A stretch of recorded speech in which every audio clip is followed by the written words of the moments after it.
If you're looking to build a successful Amazon FBA business in 2025, it is important that you make as few mistakes as possible. You really don't want to be just bleeding money, but you also don't want to leave money on the table either. Now, the brutal truth is that most new Amazon FBA sellers are making the exact same critical mistakes that are just destroying their business. So I've scaled to 30K profit months, and today I'm going to reveal the worst Amazon FBA mistakes that are killing your profits, and most importantly, how you can avoid them. Now, whether you've just started out or you've been already selling for years, these insights are going to transform your Amazon FBA business. So if you are serious about success, make sure you watch this video the full way through, because I promise you, your future self is going to thank you. So let's talk about mistake number one, and this has got to be the most obvious mistake, which is you're simply buying the wrong products. I'm talking low ROI, slow sellers, just stuff that you really shouldn't be buying. And I know what it's like as a beginner, you know, you're eager to just spend money on stock and just kind of get something going, and it's all right. If you're a complete beginner, there is nothing wrong with making a few mistakes. You know, it's bound to happen. I bought plenty of terrible stuff in my time, but you got to learn from it. You got to see the terrible stuff and try and figure out how you kind of made that mistake and avoid repeating it. There are plenty of ways that people trip up. One of the main ones being that they're not considering the Amazon fees. So it's important you're using a profit calculator like SellerAmp SaaS, which will break down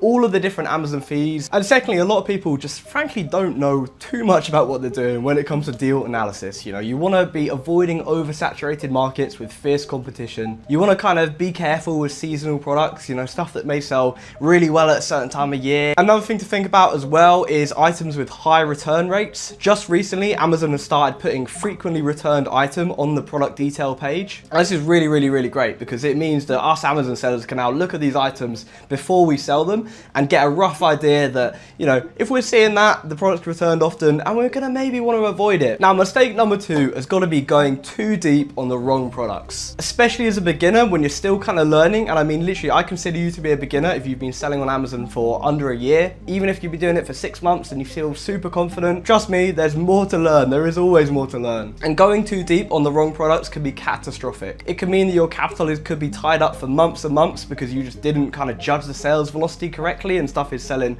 so much slower than you thought it would. And that means that those funds, because they're tied up, you can't buy other stock that might come along that could be a way better opportunity. Again, it's something that I've done many times. You know, I've bought a few too many units of something, ended up tying up a load of capital, and then something even better with much higher margins, much higher profits come along, and my card's declining because I've just spent all my money. I don't have any money. So just avoid, you know, going too deep on stuff. Do a test order, see how the sales velocity kind of goes before you go too deep on something. It's definitely a lot easier nowadays than it used to be, now that Amazon has just recently changed the monthly sold chart. So for a long time, you got no sales data at all from Amazon. About a year or so ago, they started telling you if a product sold at least 50 units a month. So if they weren't telling you that, you knew it sold less, but you didn't really know how much it sold. Nowadays, they actually tell you if it sells at least 10 per month, and it scales all the way up to 50. So it will say if it sells 10, 20, 30, 40, 50, and then it goes from 50 to 100 and so on. So that can be really great. It's a lot easier to judge that sales velocity, but again, there can be all sorts of reasons something sold really well on one day and won't continue to do the same. Just like anything, past performance does not guarantee future performance. You got to kind of really get clued up on the deal analysis and work out why something is selling. Now, mistake number three has got to be just using the same old sourcing methods as everyone else. I'm talking about storefront sourcing and just keeper product finder. And these methods that can be okay in limited scenarios, you know, maybe use it just a little bit alongside a bunch of other sourcing methods. You know, I do a bit of that myself. You know, I dabble in storefront sourcing. My VAs do a little bit of keeper product finder sourcing, but for the most part, I'm just using my own sourcing methods that are just kind of top secret that, you know, no one really knows about. And because I'm using those sourcing methods that no one else really knows about, I'm able to find the products that no one else really knows about. And from that, I'm able to just take over listings, dominate the buy box, and capture all of the sales without any fear of competition. This just generally means at the end of the day, I make a lot more money than a lot of other Amazon FBA sellers, because I'm not having to deal with price tanking. I'm not having to deal with 100 other sellers appearing on my listing and just kind of, you know, taking all the sales from me. And to do that, you've got to be looking in the right place. You know, you don't want to just be going to the same old retailers. So if you are interested in a big list of suppliers, head down to the video description, go to the bottom of my website, and you'll be able to put in your email, and I will send you a massive list of retailers that I've purchased from before. There's literally over 100 different retailers on there, and some really obscure ones that you likely haven't seen before. So yeah, definitely head down to the description and don't miss out on that. I had to do a quick location change if you couldn't tell by the lovely scenery behind me or my very sunburnt face. I'm currently in Turkey and my phone was just overheating outside.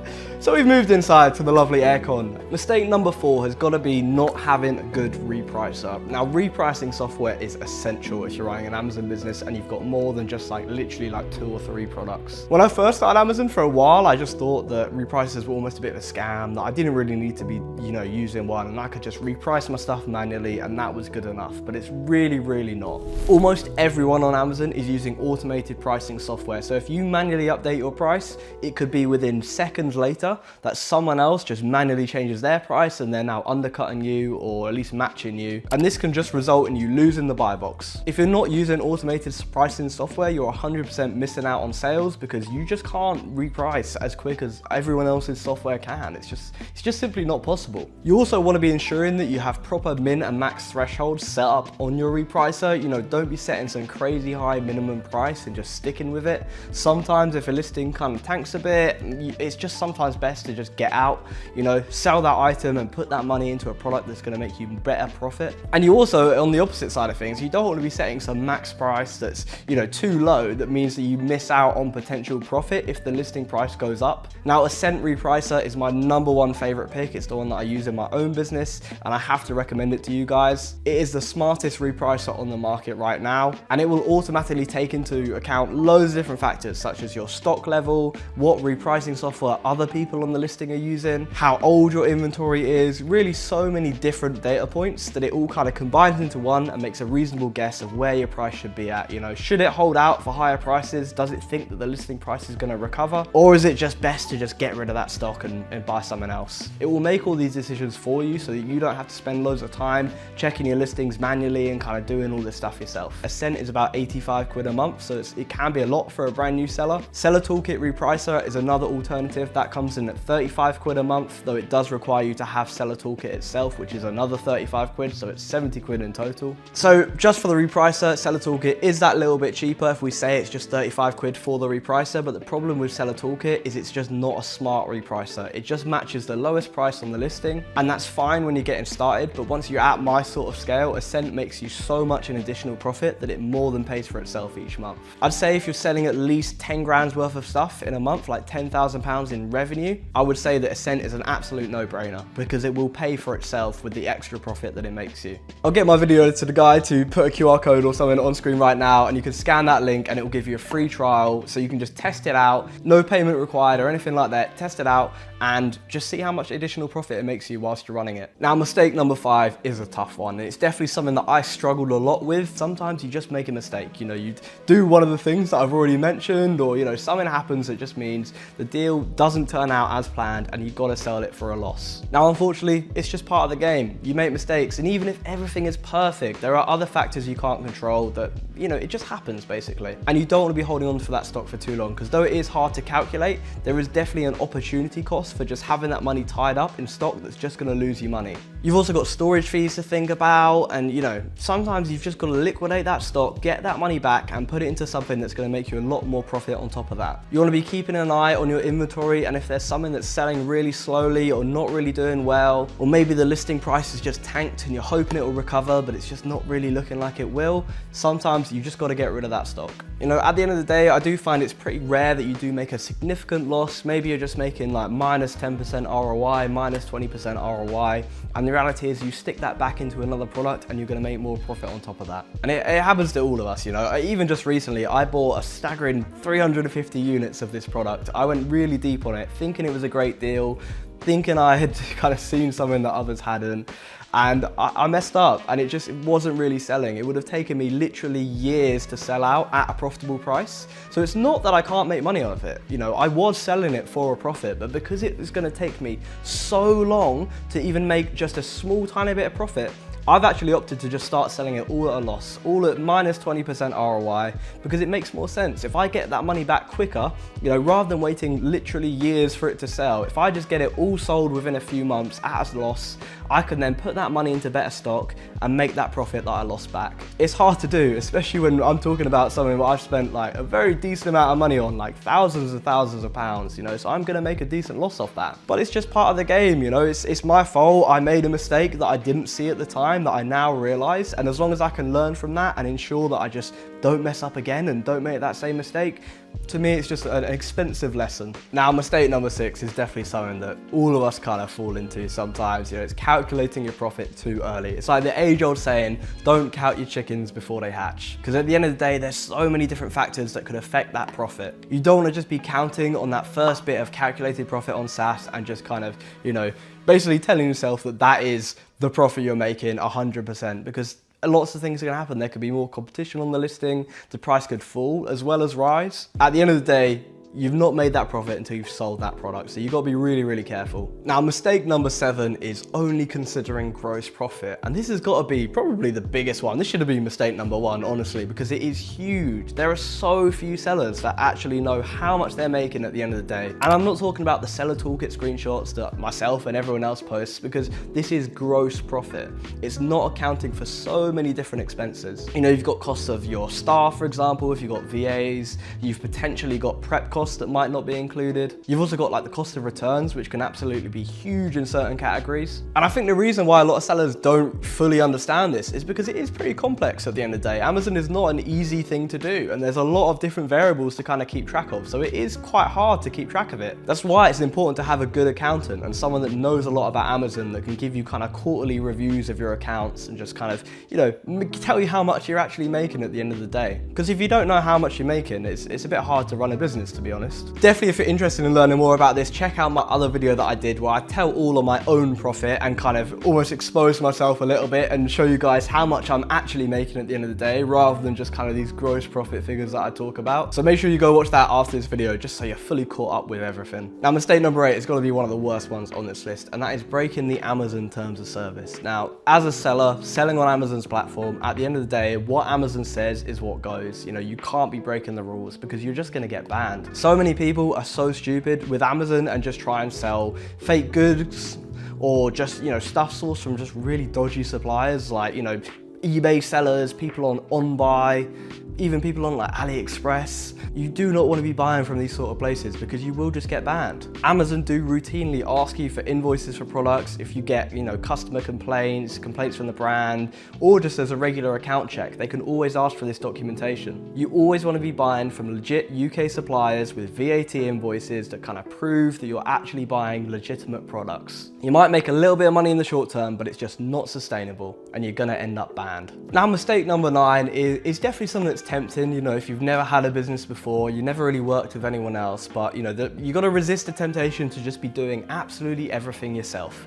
There is a certain point that comes where you just got to focus your own time on the high ROI tasks, like actually sourcing products and not doing stuff like prepping all day or chasing up admin. You know, there's a reason why it's so common for big Amazon sellers to have VAs. I myself have 2 admin VAs and 2 sourcing VAs, and I'm even looking at taking on a 3rd sourcing VA later this week. You don't need to be shipping every single unit yourself. You don't need to be kind of chasing up all these like refunds from suppliers where they haven't shipped your products, or just all these menial tasks that are very necessary but very time consuming. Hire a VA, you know, do yourself a favor, buy back that time for yourself, and then spend that time doing something that's going to make you way more money than just kind of chasing up all these little things. Like, feel free to get in contact with me if you're kind of confused, if you're watching this now and you're like, I have no idea how to hire someone in the Philippines to do my work for me. I'd be happy to run you through it, but I would say it is so necessary. As for kind of when exactly you should start outsourcing, I'd say it really kind of depends on your own circumstances and your own sort of revenue level. I'd say prep can be outsourced pretty early on, because at the end of the day, you're only paying an extra, say 50p per unit that you sell, which is really affordable. And then think about VAs by just kind of adding up your own time. You know, maybe if you've got loads of free time, Amazon's your full-time thing from the start, then maybe you have more free time than other people. But if you've got a 9 to 5 as well as trying to run an Amazon business like many do, it can be really hard to kind of get everything done. Another thing you want to watch out for is kind of who you're taking advice from. There are a lot of Amazon FBA sellers, you know, I won't drop any names, but there's a lot of people out there that haven't actually sold on Amazon in quite a long time now. You know, they sold maybe loads of stuff 4 or 5 years ago, But since then, realized that it's a lot easier selling courses than selling on Amazon. So they just kind of switched to that and have shut down their stores. And sure, I myself have a coaching program, and obviously it's an extra way for me to make money and whatever and put that into the business, but I'm putting it back into the business. I do Amazon full time. I will never stop doing Amazon FBA full time. I'm never gonna shut down my store. And the reality is, you know, a lot of these guys on, you know, Twitter, YouTube, etc., that are talking about Amazon and they have, you know, hundreds of thousands of subscribers or whatever, they just haven't done Amazon in quite a long time. And a lot of the advice they're giving out simply doesn't work anymore. You know, the Amazon game is changing all the time. There are so many different things that Amazon is doing and also happening with like sellers and stuff like that.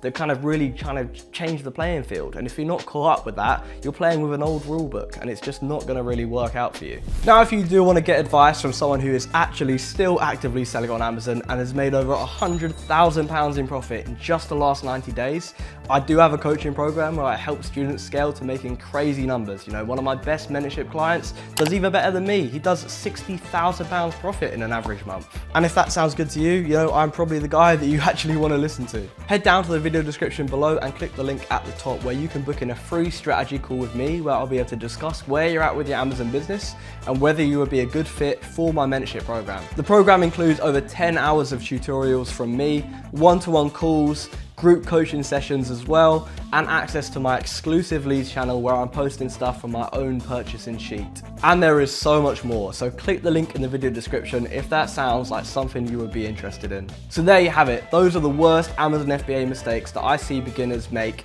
and most importantly, how you guys can avoid doing the same. So make sure to like and subscribe if you found this video helpful, and click up here to watch my full Amazon FBA course, which will take you from 0 to £5,000 profit in a single month.